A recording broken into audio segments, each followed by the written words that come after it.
자, 이제 실마리 뒤집기 들어가겠습니다. 금요일 코너는요. ISS의 김태성 본부장과 알파경제 김종효 이사 조합으로 들어갑니다. 어서 오세요. 안녕하십니까? 네, 안녕하세요.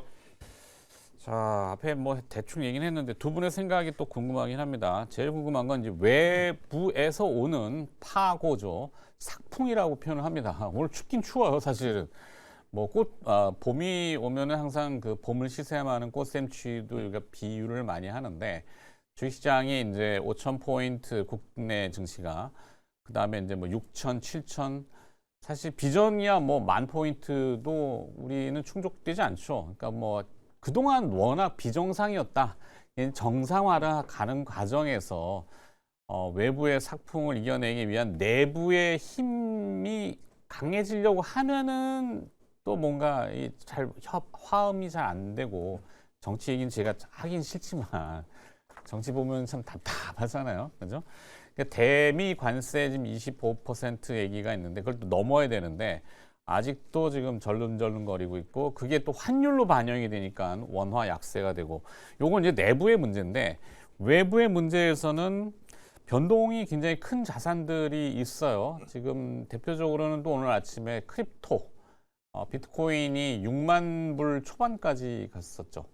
6만 불은 바닥이다라는 설도 있고 아니야 더 내려갈 수도 있어라고 하는 마이클 버리 같은 사람들 뭐 죽음의 소용돌이 얘기하잖아요. 뭐 섬찟한 표현들인데 자, 두 분 생각 일단 크립토 가상자산부터 한번. 결국에 이제 유동성에 대한 고민이 있을 수밖에 없죠. 사실 가상자산의 시세가 굉장히 클 때는 유동성이 풍부하거나 가상화폐에 대한 관심도, 크립토 시장에 대한 관심도가 집중이 되었을 때 나타나는 건데 지금은 사실은 글로벌 증시도 굉장히 큰 변동성을 보이고 있고 또 증시뿐만 아니라 금과 은이 포함되어 있는 원자재 시장에서도 굉장히 풍부한 유동성이 좀 모아지고 있는 상황이다 보니 과거에 코인으로 집중됐던 수급이 지금 분산이 되면서 가뜩이나 유동성에 대한 어떤 걱정들이 앞선 상황. 그러니까 케빈 러시시 만약 파월 연준의장의 후임으로 확실하게 지명이 된다면 뭐 이렇게 그 다음에 나오는 스토리에 많은 분들이 이제 고민이 있는 상황 속에 가격까지 떨어지니까 문제인 거죠. 특히나 마이크로 스트래티지나 비트마인이나 비트코인이라든지 이더리움은 어떻게 보면 자체 그 사업성의 가장 네네네. 선두로 지금 가지고 있는 기업들은 벌써 평균 단가 가상자산 매매를 주수익원으로 잡는 그렇죠. 회사들. 근데 그들의 평균 단가 밑으로 벌써 네. 내려오다 보니 이렇게 되면 매도에 대한 압박들이 나타나는 것이 아니냐라는 의견들도 지금 많은 상황이 있고 스트래티지는 비트코인 급락에 지난해 4분기에 18조 원 순손실 났네요. 그렇죠. 18조 원 순손실 나고도 견디는 거 보면 참 대단한 회사인 것 같고. 더군다나 비트마인 같은 경우에는 이번 주에 어떤 이야기가 있냐면 이건 확인되지는 않았지만 네. 그 커뮤니티에서는 파산설에 대한 또 찌라시들이 돌더라고요. 근데 그렇겠죠. 이렇게 안 좋을 때는 항상 나왔었던 이야기라. 그런데 이제 그들의 어떤 매출 구조의 일부는 또 스테이킹을 통해서 벌어들이는 수익도 있기 때문에 지금 당장 빠진다 해서 바로 파산이 되는 것은 아니지만 그만큼 시장에 불신이 가득 차 있는 상황. 물론 이것을 어떻게 보면 역이용해보겠다는 저점 매수세도 들어올 수는 있겠지만 근본적으로 유동성이라고 하는 것이 풀리는 어떤 단초가 마련이 되지 않는다면 가상화폐 시장은 잠시 조금 답보 상태로 흐를 가능성이 높다. 그러니까 지금 근데 사실 트럼프 대통령이 그동안 임기 집권 2기부터 가상 자산에 대한 그 집중도 또 호감도 매번 피력을 했잖아요. 요즘은 좀 조용하긴 합니다만. 그래서 일각에서는 달러 패권 뭐 기축통화지만 달러가 너무 넘쳐나니까 그거에 대한 분산으로 비트코인이 좀 대체하거나 보완하거나 그리고 또 거기가 부족하니까 금으로 예전에 브레튼 우드 체제처럼 금태환으로 뭐 다시 돌아가 이런 내용들 뭐 중국이 또 금을 매입하고 근데 모든 게 지금 다 뒤엉켜 버렸어요. 말씀하신 케빈 워시라는 연준 의장 인선부터 또 어제는 스캇 베센트 재무장관 말들이 다 달라. 그죠? 트럼프 대통령은 달러 약세를 원한다고 했는데 베센트는 달러 강세라고 또 얘기하고 시장은 누구 말이 맞는 거야? 이렇게 되잖아요. 일단 저는 뭐 그런 우리가 알 수 없는 요인들, 그러니까 뭐 말씀하셨다시피 재무장관과 대통령에게 엇갈리는 구간에서 그런 것들에 휩싸이면 저는 가장 중요한 걸 놓친다라고 봅니다. 지금 가장 중요한 건 이렇게 자산 가격이 급등락하면서 레버리지 투자나 소위 이제 알고리즘 매매 같은 것들은 제가 보기엔 많이 위축될 수밖에 없다라는 게 가장 핵심이 아닌가. 그래서 외국인들이 어제도 뭐 엄청나게 팔고 오늘도 지금 벌써 뭐 2조 가까이 팔고 있는데 국내 자산에서. 그렇죠. 그럼 이 현상은 왜 나오는 것일까는 전에도 말씀드렸지만 가장 돈을 많이 번 시장에서 돈을 빼서 그쪽에 뭔가 메우려고 하는 시도가 아닌가라는 생각을 계속 하고 있기 때문에 이게 포트폴리오 리밸런싱인지 아니면 위축인지를 잘 판단을 못 하겠어요. 지금 저는 위축일 가능성이 높다고 봅니다. 일단은 포트폴리오 리밸런싱이라서 많이 빠져 있는 그 자산을 사기 위해서 간다가 아니고 손실난 걸 메꾸기 바쁘다가 오히려 더 맞는 표현인 것 같고요. 그러니까 물론 뭐 대형 뭐 증권사, 뭐 대형 회사 이런 쪽은 아직은 아닌 것 같은데 아까 이제 언급하셨던 뭐 상대적으로 규모가 작은 회사 아니면 이런 거래소들은 충분히 가능성이 있어 보이는 얘기이고요. 그러면 그 연준 의장이 어떤 결정을 할지 아직 아무도 모르지만 네. 지금 불확실성이 있는 상황에서 시장 자체가 뭔가 조금 쪼그라든 듯한 그런 모습을 보일 때여서 그런지 몰라도 저는 뭐 이번 주 초반에 금, 은 등락이 거듭될 때부터 시장이 뭐 급등해도 전혀 흥분되지 않고 또 오늘처럼 어제처럼 하락해도 그냥 뭐 그런 상황인 것 같습니다. 그래서 지금 현재 구간에서 우리가 주목해야 되는 것은 이게 정말로 아까 언급드렸던 전체 알고리즘 투자나 레버리지 투자가 훼손되고 있는 것인가에 대한 판단이 저는 좀 가장 중요하지 않나 이렇게 봅니다. 자, 그다음에 또 하나는 그런 거 좋아요. 다 외부 여러 가지 변수들이 있는데 다 필요 없어. 우리는 비빌 언덕이 있어라고 자신하는 게 반도체잖아요. 뭐 AI의 그 주류적인 흐름은 아직도 변함은 없는데 엔스로픽은 다들 네. 이제 우리 어제도 얘기했지만 엔스로픽이 던져놓은 화두 AI가 AI를 만든다.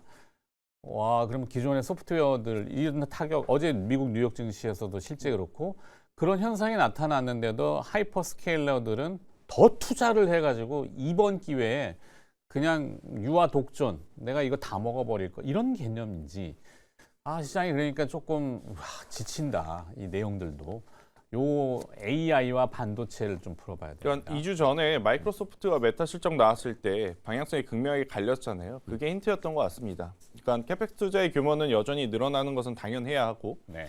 더 중요한 것은 늘어난 만큼 앞단에서 벌어들이는 것이 포인트인데 마이크로소프트는 그게 좀 부족했고 메타 같은 경우에는 생각보다 사람들이 그 플랫폼에 머무는 시간들이 길어진 만큼 광고 수익이 늘어나다 보니 오히려 강한 모습을 좀 보였던 그러한 흐름이 그 다음 주인 전주에도 시장에 이제 반영이 됐고 이번 주에도 저는 반영이 되면서 당장의 실적도 중요하지만 향후의 캐펙스 투자가 당연히 중요하지만 당장 지금 수익성을 갖고 있느냐 아니냐에 따라서 많은 지금 고민을 할 수밖에 없는 그러한 상황이라고 좀 보시면 될 것 같아요.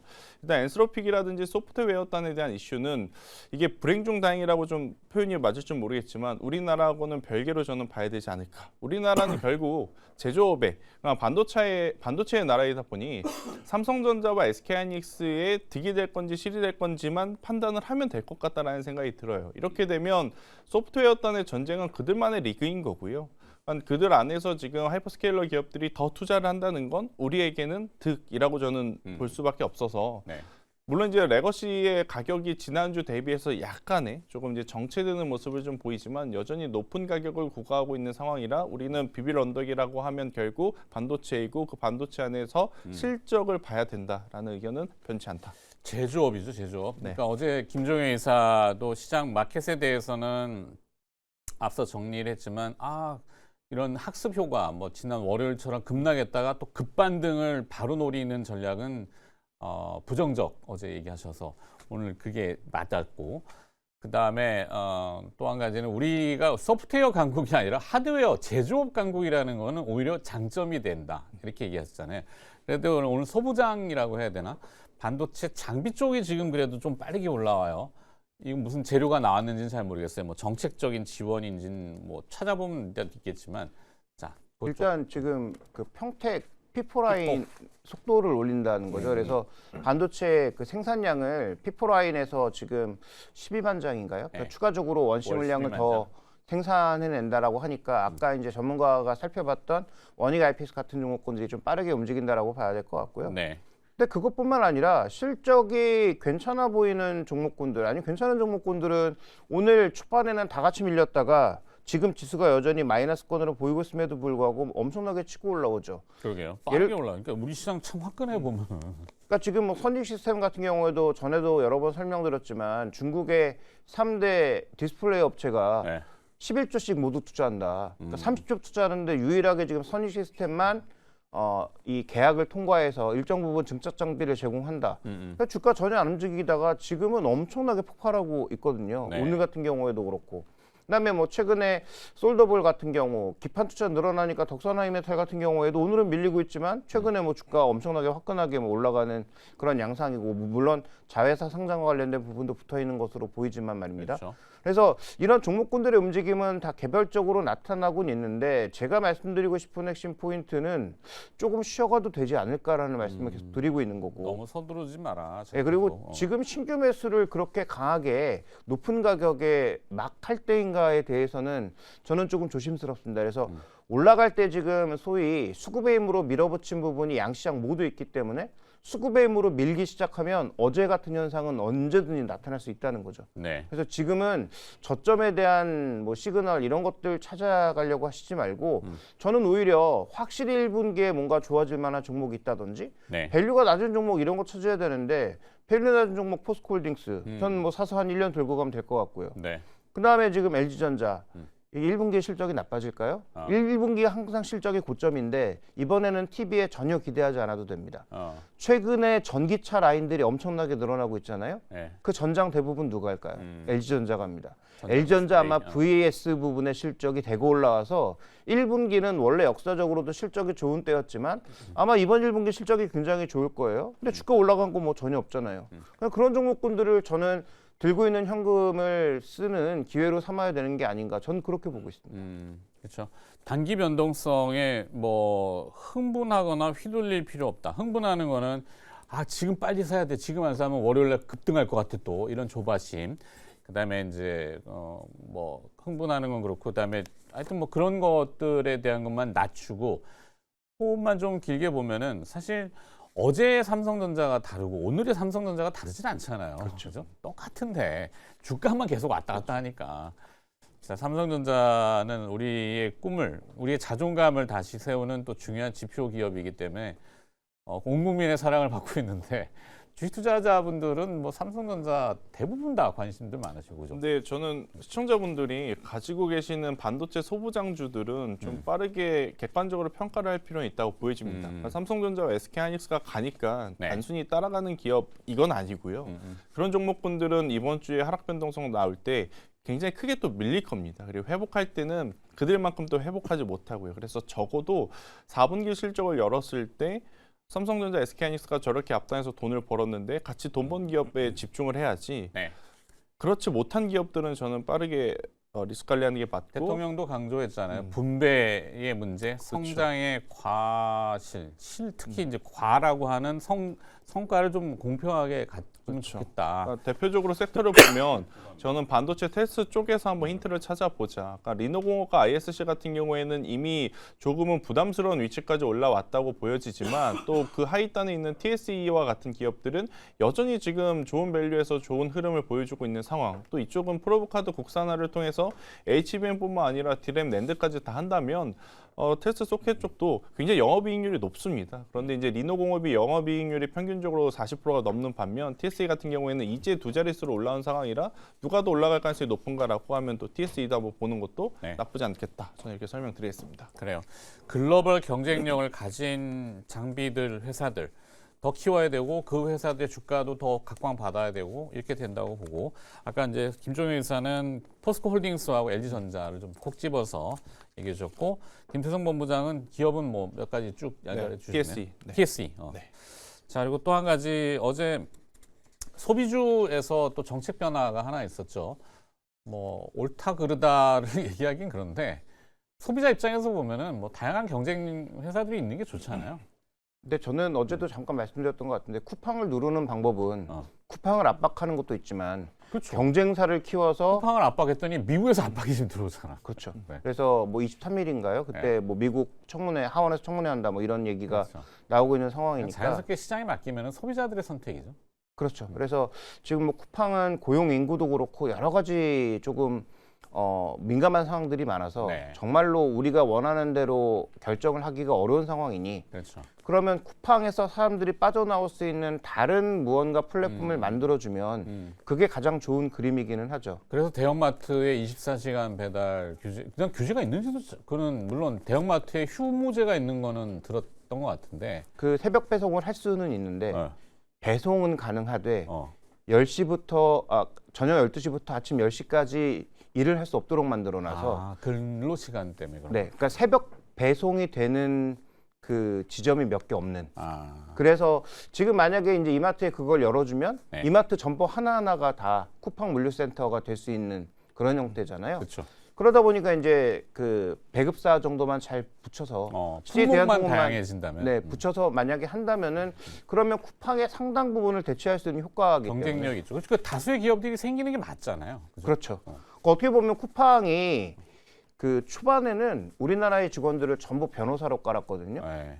법 같은 데 대응하기 위해서. 맞아요. 그래서 직원의 딱 두 부류가 법과 관련된 사람, 대관 업무. 그다음에 하나는 대관. 딱 두 개밖에 없었는데 뭐 최근 들어서는 조금 바뀌고 있다고는 합니다만 어쨌든 그런 식으로 영업했던 약간의 특권을 누렸던 그 쿠팡을 누르기 위한 방법 중에 하나이기 때문에 전 이게 된다면 뭐 일종의 그 배급사들도 그렇고 뭐 네. 이마트도 어느 정도 좀 긍정적 흐름을 예상해 볼 수 있을 이런 것 같아요. 잡음들을 효율적으로 뭐 낮출 수 있는 하여튼 그거 대형 유통업체들에 대한 숨통은 이건 또 뭐 홈플러스 같은 경우도 지금 이상하게 꼬여 있지만 그럴 수 있죠. 정리할 수 있는 뭔가 그러니까 활로가 되지 않을까. 경쟁사가 하나는 지금 이탈된 거고요. 네. 또 하나는 지금 노이즈가 발생이 됐기 때문에 앞서 대표님께서 이야기하셨다시피 그 남은 쪽을 잘 키워주기만 하면 소비자들이 선택을 통해서 아마 재분배가 될 가능성이 높다고 보여집니다. 그런데 이제 공평한 기준을 만들어줘야 되다 보니까 네. 규제에 대한 완화 기대감이 좀 있는데 한 가지 변수는 뭐냐면 물류? 지금은 이제 규제 완화에 대한 기대감 때문에 올라갔는데 막상 규제 완화라든지 변화가 없다면 또 빠르게 또 식을 가능성이 높다라는 측면은 좀 고려하셔야 될 것 같아요. 더군다나 지수가 안 좋을 때 하필 이 뉴스가 부각이 되다 보니까 아마 지수 하락의 회피 물량들이 좀 더 들어오는 것처럼 보여지거든요. 그런데 이쪽은 잘 되면 모르겠지만 그렇지 네. 않았을 때는 일정 부분 리스크 관리를 좀 해야 된다라는 어떤 생각을 가지고 오실 수 있는 분들만 저는 투자를 하셨으면 좋겠다는 생각을 하고 있고 물류 하나 써놓으시는. 네, 저는 그래서 개인적으로는 CJ 대한통운 앞서서도 CJ 이야기해 주셨지만 대한통운. 결국 배급사가 가장 높은 수익률을 준다라기보단 가장 안정적인 선택지가 저는 될 수 있겠다 생각이 들어요. 올해 대한통운 같은 경우에는 주 7일 배송 확산 때문에 네. 실적에 대한 기대 가능성이 좀 높은 상황에 여기에 새벽 배송까지 만약에 규제 완화가 된다면 또 가장 또 수혜를 받을 수 있는 기업으로 저는 뽑힌 상황이라 오케이. 만약에 보신다면 CJ 대한통운이 현실적인 좀 선택지가 아니겠나라는 생각이 들었습니다. 합리적이네요.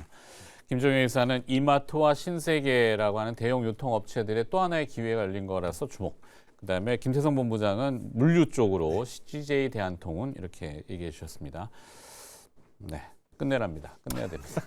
금요일은 여기서 안녕. 자, 주가를 두 분이 많이 뒤집어 나가지고 회복했다고 안에서 또 그렇게 좋게 나왔네요. 알파경제 김종효 이사와 ISS의 김태성 본부장이었습니다. 고맙습니다.